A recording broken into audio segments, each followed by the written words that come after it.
Hello dear students, हम final account को discuss कर रहे थे।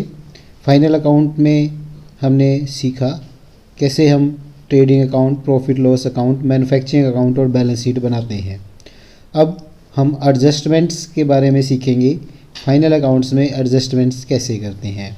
Adjustment means transaction which are related to the final account of current year but have not been journalise. वो transactions होती हैं जो हमने करंट ईयर में की हैं लेकिन उनको हमने जनरल में किसी कारण से नहीं लिखा है, तो उनको लिए हमें एडजस्टमेंट एंट्री पास करनी पड़ती है। तो ये ट्रांजैक्शंस कौन सी हो सकती हैं? Those transaction which are not recorded in the books, जिनको हमने बुक्स में नहीं लिखा। Those transaction which are not recorded completely, या जिनको हम कंप्लीट पूरे तरीके से नहीं लिख पाए। Those transaction which are wrongly recorded, या उनको गलत लिख दिया गया किसी कारण से। It should be noted here that effect of adjustment entry will be two place पे होगा, क्योंकि हम डबल एंट्री सिस्टम फॉलो करते हैं। डबल एंट्री सिस्टम फॉलो करते हैं तो उतनी ही अमाउंट डेबिट में और उतनी ही अमाउंट क्रेडिट में, चाहे वो ट्रेडिंग में हो, प्रॉफिट लॉस में हो, बैलेंस शीट में हो, तो कम से कम दो जगह उसका इफेक्ट आएगा। इंपॉर्टेंट एडजस्टमेंट्स कौन सी हैं उनके बारे में हम देखते हैं। सबसे पहले है closing stock. Closing stock is the unsold stock, वो स्टॉक है जो हमारा बिका नहीं है, साल के अंत में बिना बिका रह गया है। It is valued at the cost price पे या मार्केट प्राइस, जो भी हमारा कम होता है उस पर हम मेजर करते हैं। तो उसके लिए क्या एंट्री होती है? Closing stock account debit to trading account, closing stock transfer to trading account. Accounting treatment क्या होगा? नॉर्मली क्लोजिंग स्टॉक एडजस्टमेंट में दिया रहता है outside the trial balance because it is valued at the end of a year, तो it is shown on the credit side of trading account। Trading account की credit side में इसको show करेंगे and it should be shown on the asset side of balance sheet, और balance sheet की asset side में इसको show करेंगे। तो आपको ध्यान रखना है ट्रेडिंग अकाउंट की क्रेडिट साइड में और बैलेंस शीट की एसेट साइड में मार्केट वैल्यू और cost which ever is less, उस पर हम इसको शो करेंगे 99% ये हमारा ट्रायल बैलेंस के बाहर दिया रहता है। यदि क्लोजिंग स्टॉक ट्रायल बैलेंस के अंदर गिवन है तो ये केवल बैलेंस शीट की एसेट में आएगा। आपको ध्यान रखना है, अगर ट्रायल बैलेंस के अंदर है क्लोजिंग स्टॉक तो केवल बैलेंस शीट की एसेट साइड में ही आपको शो करना है, लेकिन वैल्यू वही मार्केट वैल्यू और cost which ever is less उस पर शो करना है। लेकिन 99% केस में ये आपका, मोस्टली केसेस में ये आपका ट्रायल बैलेंस से बाहर होता है। बाहर होगा तो एक बार ट्रेडिंग की क्रेडिट में और दूसरा बैलेंस शीट की एसेट साइड में आएगा। नेक्स्ट एडजस्टमेंट है हमारी outstanding expense which are not paid till the end of current year. ऐसे एक्सपेंस जो साल के अंत तक, चालू वर्ष के अंत तक हमने पे नहीं किए हैं लेकिन उनका बेनिफिट हमने करंट ईयर के दौरान, चालू वर्ष के दौरान ले लिया है, उनको हम आउटस्टैंडिंग एक्सपेंस बोलते हैं। जैसे सैलरी है क्लर्क की, उसको 10 महीने की 2000 पर मंथ दे दी है, बाकी 2 महीने की बाकी रहती है 4000 रुपये, तो इसको आउटस्टैंडिंग एक्सपेंस माना जाता है। इसके लिए एडजस्टमेंट एंट्री क्या होगी? जो भी पर्टिकुलर एक्सपेंस है उसको डेबिट कर देंगे to outstanding expense. Outstanding expense को हम क्रेडिट कर देंगे outstanding expense provided. Accounting treatment क्या होगा? It is shown in the trading और प्रॉफिट एंड लॉस। ट्रेडिंग से रिलेटेड है ट्रेडिंग एंड अकाउंट में, प्रॉफिट लॉस से रिलेटेड है प्रॉफिट एंड लॉस अकाउंट में। रिलेटेड या कंसर्न्ड अकाउंट में उसको डेबिट साइड में ऐड कर दिया जाएगा, ट्रेडिंग या प्रॉफिट एंड लॉस जैसा भी केस है। दूसरा, उसको बैलेंस शीट की लायबिलिटी में, क्योंकि हमने उनसे काम करवा लिया है, किसी से काम ले लिया है, उससे बेनिफिट ड्राइव कर लिया है लेकिन पेमेंट नहीं की है, उसकी पेमेंट करनी है, तो बैलेंस शीट की लायबिलिटी साइड में आएगा। हमें ये ध्यान रखना है, अगर आउटस्टैंडिंग एक्सपेंस ट्रायल बैलेंस के अंदर दिए हैं दैट मीन्स उसकी एडजस्टमेंट हो चुकी है, उस रिलेटेड एक्सपेंस में, उस कंसर्न एक्सपेंस में हम उसको ऐड कर चुके हैं, तो ये केवल बैलेंस शीट की लायबिलिटी साइड में आएगा। That means it is already been added to the concern expense. Outstanding expense is representative personal account है और always shown a credit balance. फिर है prepaid expense. Prepaid expense unexpired expense या expenses paid in advance बोलते हैं। ये वो expense है जो हमने करंट ईयर के दौरान इनकर नहीं किया, but the benefit of which are to be received in the come year, जिसकी हमने करंट ईयर के दौरान पेमेंट तो कर दी है लेकिन उसका बेनिफिट हमें आने वाले साल के अंदर मिलेगा, आने वाले ईयर्स में मिलेगा, तो हम उसको प्रीपेड एक्सपेंस कहते हैं, या एडवांस हमने पेमेंट कर दी है वो बोलते हैं। The expenses are not related to the current year, ये एक्सपेंसेस करंट ईयर से रिलेटेड नहीं है लेकिन आने वाले ईयर से रिलेटेड है, फ्यूचर से रिलेटेड है। जैसे इंश्योरेंस है वो कई बार हम एडवांस में पे कर देते हैं, रेंट है वो एडवांस में कई बार पे कर देते हैं, तो इसके लिए क्या है, एडजस्टमेंट एंट्री होती है। प्रीपेड एक्सपेंस को हम डेबिट करते हैं, जो पर्टिकुलर एक्सपेंस होता है उसको हम क्रेडिट करते हैं, प्रीपेड एक्सपेंस रिकॉर्डेड। तो अकाउंटिंग ट्रीटमेंट क्या होगा, ये डेबिट साइड में आएगा प्रॉफिट या लॉस अकाउंट की या ट्रेडिंग अकाउंट की, जैसा भी केस है कंसर्न एक्सपेंस में इसको हम ऐड कर देंगे। और दूसरा ये बैलेंस शीट की एसेट साइड में आएगा, क्योंकि हमने एडवांस पेमेंट कर दिया है और उससे बेनिफिट हमें ड्राइव करना है, तो ये हम उसका एसेट हो गया तो बैलेंस शीट की एसेट में आएगा। ये एक पर्सनल अकाउंट है, क्योंकि पर्सन जिसको हमने एडवांस पेमेंट की है उससे हमें कोई बेनिफिट ड्राइव करना है, हम पर्सनल किसी व्यक्ति को पेमेंट करते हैं तो ये पर्सनल अकाउंट है, ये ध्यान रखना है। अगर प्रीपेड एक्सपेंस ट्रायल बैलेंस के अंदर दिया है then it will be shown in the only asset side of balance sheet, balance sheet की एसेट साइड में ही शो करना है, क्योंकि रिलेटेड एक्सपेंस में उसको ऑलरेडी एडजस्ट किया जा चुका है, दैट मीन्स उसको ऑलरेडी डिडक्ट किया जा चुका है। तो this expenses always show the debit balance show करता है क्योंकि हमारी एसेट है। फिर है depreciation, depreciation is always charge on fix asset, जैसा कि आपको पता है फिक्स एसेट पे चार्ज किया जाता है, बिल्डिंग है, फर्नीचर है, प्लांट है, मशीन है, उस पर value of fix asset decrease हो जाती है due the passage of time, जैसे जैसे टाइम गुजरता जाता है उसकी वैल्यू कम हो जाती है, जैसे जैसे उसका हम कंटिन्यूस यूज़ करते हैं उसकी वैल्यू कम हो जाती है। इस decrease in the value of fix asset को हम डेप्रिसिएशन बोलते हैं। डेप्रिसिएशन बिजनेस के लिए एक्सपेंस है, क्योंकि वो इनकम जनरेट करने के लिए हमें अदर खर्चों की तरह करना पड़ता है। फिक्स एसेट को हम इनकम जनरेट करने के लिए यूज़ करते हैं, तो उनमें जो वियर टीयर आता है उनकी वैल्यू में जो कमी आती है वो डेप्रिसिएशन है, और वो हमारा एक्सपेंस है क्योंकि उससे हमें बेनिफिट मिलता है इनकम जनरेट करने में। अकाउंटिंग ट्रीटमेंट क्या होगा, डेबिट साइड में आएगा प्रॉफिट एंड लॉस की, जैसे कि अदर एक्सपेंस आते हैं। दूसरा बैलेंस शीट की एसेट साइड में रिलेटेड या कंसर्न फिक्स एसेट में से लेस हो जाएगा। Amount of depreciation deducted from the concern asset in the balance sheet following adjustment entry पास, उसको बैलेंस शीट में कंसर्न फिक्स एसेट में से लेस कर दे हैं। इसके लिए क्या एंट्री पास होती है, depreciation account debit to particular asset, depreciation provided on asset. ये ध्यान रखना है, यदि डेप्रिसिएशन ट्रायल बैलेंस के अंदर दिया है तो ये केवल प्रॉफिट एंड लॉस की डेबिट साइड में आएगा, एक्सपेंस की तरह आएगा इसको, क्योंकि हमने फिक्स एसेट में ऑलरेडी डिडक्ट कर चुके हैं, इसलिए केवल ये हमारा प्रॉफिट एंड लॉस की डेबिट में आएगा, ये ध्यान रखना है। इन एडजस्टमेंट्स को हम अब एक क्वेश्चन के माध्यम से समझते हैं। क्वेश्चन क्या है, from the following trial balance prepare final account. Final account हमें बनाने हैं 31 मार्च 2010 को समाप्त हुए वर्ष के लिए। ट्रायल बैलेंस हमें दिया है, opening stock, purchase, sale return, carriage inward, plant and machine, furniture and fixture, freehold property, cash, carriage outward, wages, salary, light, factory की, sundry debtor, travelling expense, rent rate, drawing, insurance, general expense. Credit side में दिया है capital, sales, purchase return, discount, sundry creditor, bill payable.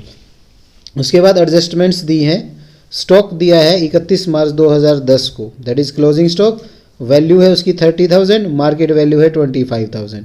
तो हमने कहा cost और market value जो दोनों में से कम होगी उस पर हम लेंगे, तो यहाँ मार्केट वैल्यू कम है तो इसको 25,000 पे लेंगे। Wages amounted to 2,000 and salary amounted to ₹1800 are outstanding. 2,000 रुपये वेजेज आउटस्टैंडिंग है और 1,800 रुपये सैलरी आउटस्टैंडिंग है। प्रीपेड इंश्योरेंस है 200 रुपये, प्रीपेड इंश्योरेंस 200 रुपीज़ है। Provide depreciation on plant and machine, plant and machine पर 5% डेप्रिसिएशन लगाना है, फर्नीचर एंड फिक्चर पर 10% डेप्रिसिएशन लगाना है। तो हम फाइनल अकाउंट बनाते हैं, देखते हैं कैसे करेंगे। सबसे पहला दिया है ओपनिंग स्टॉक, ओपनिंग स्टॉक हमारा आ जाएगा ट्रेडिंग अकाउंट की डेबिट में, ओपनिंग स्टॉक 20,000। उसके बाद दिया है परचेज 90,000, ट्रेडिंग अकाउंट की डेबिट में आ जाएगा। To purchase is 90,000, trading account की डेबिट में हमने इसको शो किया है। उसके बाद दिया है cell return. Cell return 7000 trading account की क्रेडिट में सेल में से लेस हो जाएगा। ये हमारा ट्रेडिंग अकाउंट है। ट्रेडिंग अकाउंट की क्रेडिट साइड में सेल्स में से हमने सेल रिटर्न को लेस कर दिया 7000। उसके बाद हमारा कैरेज इनवर्ड दिया है। कैरेज इनवर्ड है 2000 रुपीज़। ये हमारा ट्रेडिंग अकाउंट की डेबिट में आएगा क्योंकि गुड्स की परचेज से रिलेटेड है, तो हमने इसको ट्रेडिंग अकाउंट की क्रेडिट में लिखा टू कैरेज इनवर्ड रुपीज़ 2000। उसके बाद है हमारा प्लांट एंड मशीन। हमारी एसेट हो गई 50,000 की, बैलेंस शीट की एसेट साइड में आएगी, तो हमने इसको बैलेंस शीट की एसेट साइड में लिखा प्लांट एंड मशीन 50,000 रुपीज़। उसके बाद है हमारा फर्नीचर एंड फिक्चर 6,000 रुपीज़। ये भी हमारा बैलेंस शीट की एसेट में आएगा, तो हमने इसको बैलेंस शीट की एसेट में लिखा furniture and fixture rupees 6,000 rupees. फिर हमारा है freehold property. Freehold property हमारी 50,000 है, एसेट है, बैलेंस शीट की एसेट में आएगी। हमने इसको बैलेंस शीट की एसेट में लिखा फ्री होल्ड प्रॉपर्टी 50,000 रुपीज़। उसके बाद हमारा कैश इन हैंड है 6,000, बैलेंस शीट की एसेट में आएगा। Cash in hand 6,000 rupees balance sheet की एसेट में लिखा। उसके बाद है हमारा कैरेज आउटवर्ड। कैरेज आउटवर्ड हमारा सेल से रिलेटेड हो गया 500, प्रॉफिट एंड लॉस की डेबिट में आएगा, तो हमने इसको लिखा प्रॉफिट एंड लॉस की डेबिट में कैरेज आउटवर्ड 500 रुपीज़। उसके बाद हमारा दिया है वेजेस 33,000, ट्रेडिंग अकाउंट की डेबिट में आएगा, तो हमने इसको ट्रेडिंग अकाउंट की डेबिट में लिखा वेजेस 30,000 रुपीज़। ट्रेडिंग अकाउंट की डेबिट साइड में टू वेजेस 33,000। उसके बाद है सैलरी 20,000, प्रॉफिट एंड लॉस की डेबिट में आएगी, तो हमने इसको प्रॉफिट एंड लॉस की डेबिट में लिखा रुपीज़ 20,000। उसके बाद है लाइटिंग। लाइटिंग दी है फैक्ट्री की, तो फैक्ट्री की दी है तो ये ट्रेडिंग अकाउंट में आएगी। To lighting factory trading account की डेबिट में हमने इसको लिखा। उसके बाद है सन्डी डेटर। सन्डी डेटर हमारी एसेट होगी, बैलेंस शीट की एसेट साइड में आएंगे sundry debtor rupees 30,000 balance sheet की एसेट साइड में हमने लिखा। उसके बाद है हमारा ट्रैवलिंग एक्सपेंस। ट्रैवलिंग एक्सपेंस हमारा प्रॉफिट एंड लॉस की डेबिट में आएगा, तो हमने प्रॉफिट एंड लॉस की डेबिट में लिखा profit and loss debit side to travelling expense 1,500 rupees. उसके बाद है हमारा rent and taxes rupees 5,000, profit and loss से रिलेटेड है, डेबिट में आएगा। प्रॉफिट एंड लॉस के डेबिट में लिखा to rent and taxes rupees 5,000। उसके बाद है ड्राइंग। ड्राइंग हमारी बैलेंस शीट में कैपिटल में से लेस होगी लाइबिलिटी साइड में, तो हमने बैलेंस शीट में कैपिटल में से लाइबिलिटी साइड में लेस किया ड्राइंग रुपीज़ 6,000। उसके बाद है हमारा insurance. Insurance profit and loss की डेबिट में आएगा रुपीज़ 500, प्रॉफिट एंड लॉस की डेबिट में लिखा टू इंश्योरेंस रुपीज़ 500। फिर है हमारा general expense, profit and loss की डेबिट में आएगा to general expense, profit and loss की डेबिट साइड में हमने लिखा रुपीज़ 14,000। उसके बाद हम क्रेडिट साइड में चलते हैं। ट्रायल बैलेंस की कैपिटल दिया है 1,06,000, तो ये हमारा बैलेंस शीट की लाइबिलिटी में आ जाएगा। कैपिटल 1,06,000 रुपीज़ हमने बैलेंस शीट की लाइबिलिटी साइड में लिखा। उसके बाद है हमारा पर सेल्स। सेल्स हमारी ट्रेडिंग की क्रेडिट साइड में आएगी 2,20,000, तो हमने ट्रेडिंग अकाउंट की क्रेडिट साइड में लिखा सेल 220। सेल रिटर्न हम ऑलरेडी लिख चुके थे, तो हमारा नेट सेल आ गया 2,13,000। उसके बाद है हमारा परचेज रिटर्न 2,000। परचेज में से ट्रेडिंग अकाउंट में डेबिट हो जाएगा। ट्रेडिंग अकाउंट की डेबिट में परचेज में से परचेज रिटर्न को लेस कर दिया 2,000, तो नेट परचेज आ गई हमारी 88,000। उसके बाद है डिस्काउंट क्रेडिट 500 रुपीज़ हमारी इनकम हो गई। प्रॉफिट एंड लॉस की क्रेडिट में आएगा, profit and loss credit side में बाय डिस्काउंट रुपीज़ 500। उसके बाद है बिल्स पेबल 2,000 रुपीज़। ये हमारी सन्डी क्रेडिटर 12,000 और बिल पेबल 2,000 दोनों ही हमारी लाइबिलिटी है। तो बैलेंस शीट की लाइबिलिटी में हम दिखाएंगे, ये हमारी बैलेंस शीट है। बैलेंस शीट की लाइबिलिटी में सन्डी क्रेडिटर 12,000, बिल पेबल 2,000 रुपीज़। फिर हम आते हैं एडजस्टमेंट पर। तो सबसे पहली एडजस्टमेंट है स्टॉक की। तो स्टॉक दिया है 31/3/2010 को हमारा है 30,000 और मार्केट वैल्यू है 25,000। तो क्लोजिंग स्टॉक हमारा 30,000 जिसकी मार्केट वैल्यू है 25,000। मार्केट वैल्यू और cost which ever is less लेते हैं हम, दोज गारंटी होगी। एक बार ट्रेडिंग अकाउंट की क्रेडिट में हमने लिखा ये ट्रेडिंग अकाउंट की क्रेडिट साइड है बाय क्लोजिंग स्टॉक। दूसरा हमारा बैलेंस शीट की एसेट साइड में आएगा। बैलेंस शीट की एसेट साइड में हमने लिखा क्लोजिंग स्टॉक 25,000। उसके बाद सेकंड एडजस्टमेंट पर चलते हैं। वेजेस 2,000 रुपीज़ आउटस्टैंडिंग है, तो वेजेस हमारी रिलेटेड ट्रेडिंग अकाउंट में डेबिट में जो वेजेस दे रखी है उसमें ऐड हो जाएगी आउटस्टैंडिंग वेजेस 2,000, तो ये हो गई हमारी 35,000। दूसरा ये हमारी लाइबिलिटी है, तो बैलेंस शीट की लाइबिलिटी में आएगी आउटस्टैंडिंग वेजेस 2,000, हमने बैलेंस शीट की लाइबिलिटी साइड में दिखाया। फिर दिया है सैलरी 1,800 रुपये आउटस्टैंडिंग है, प्रॉफिट एंड लॉस में सैलरी में ऐड होगी और बैलेंस शीट की लाइबिलिटी में आएगी। तो प्रॉफिट एंड लॉस की डेबिट में सैलरी में हमने आउटस्टैंडिंग सैलरी को ऐड कर दिया है 1,800 रुपये। टोटल सैलरी हो गई है 21,800 और हमारी आउटस्टैंडिंग जो सैलरी है वो हमारी लाइबिलिटी है। तो बैलेंस शीट की लाइबिलिटी साइड में हमने दिखाया outstanding salary 1,800 rupees. Next adjustment है हमारी प्रीपेड इंश्योरेंस है ₹200, तो प्रॉफिट एंड लॉस में इंश्योरेंस में से ये लेस हो जाएगा। इंश्योरेंस है हमारा 500, इसमें से प्रीपेड इंश्योरेंस लेस हो गया 200, तो नेट बच गया 300। ये जो हमने एडवांस पे किया ये हमारी एसेट है, तो बैलेंस शीट की एसेट साइड में आएगा प्रीपेड इंश्योरेंस ₹200। उसके बाद नेक्स्ट एडजस्टमेंट है provide depreciation on plant and machine at the rate 5%। Plant and machine पर 5% डेप्रिएशन लगाना है। प्लांट एंड मशीन हमारी 50,000 की थी, 5% हो गया 2,500, डेप्रिएशन लग जाएगा। बैलेंस शीट में संबंधित फिक्स एसेट में से लेस हो जाएगा। और दूसरा ये हमारा एक्सपेंस हो गया, तो प्रॉफिट एंड लॉस की डेबिट में आएगा 2 डेप्रिएशन ऑन प्लांट एंड मशीन। फिर हमने डेप्रिएशन लगाना है फर्नीचर एंड फिक्चर पर 10%। तो बैलेंस शीट की एसेट साइड में फर्नीचर एंड फिक्चर में से लेस हो जाएगा डेप्रिएशन 6,000 का 10% 600, ये 5,400 बच गया। और दूसरा हमारा ये एक्सपेंस है प्रॉफिट एंड लॉस की डेबिट में आएगा 2 डेप्रिएशन ऑन फर्नीचर 600 रुपीज़। हमने सभी को लिख लिया। अब देखेंगे प्रॉफिट आया या लॉस। तो सबसे पहले हम ट्रेडिंग अकाउंट की डेबिट साइड का क्रेडिट साइड से मिलान करेंगे, मैचिंग करेंगे। तो क्रेडिट साइड हमारी ज़्यादा आ रही है, 2,38,000 टोटल आ रही है, तो हमारा क्रेडिट साइड ज़्यादा है 92,000 से, तो 92,000 हमारा ग्रोस प्रॉफिट हो गया। उसको हम ट्रांसफ़र करके प्रॉफिट एंड लॉस में ले जाएंगे। तो ये आ गया हमारा gross profit transferred from trading account 92,000। अब हम प्रॉफिट एंड लॉस की डेबिट और क्रेडिट का मैच करेंगे, मिलान करेंगे। तो हमारा क्रेडिट साइड है 92,500, जो डेबिट साइड से 46,300 ज़्यादा है, तो 46,300 हमारा नेट प्रॉफिट आ गया।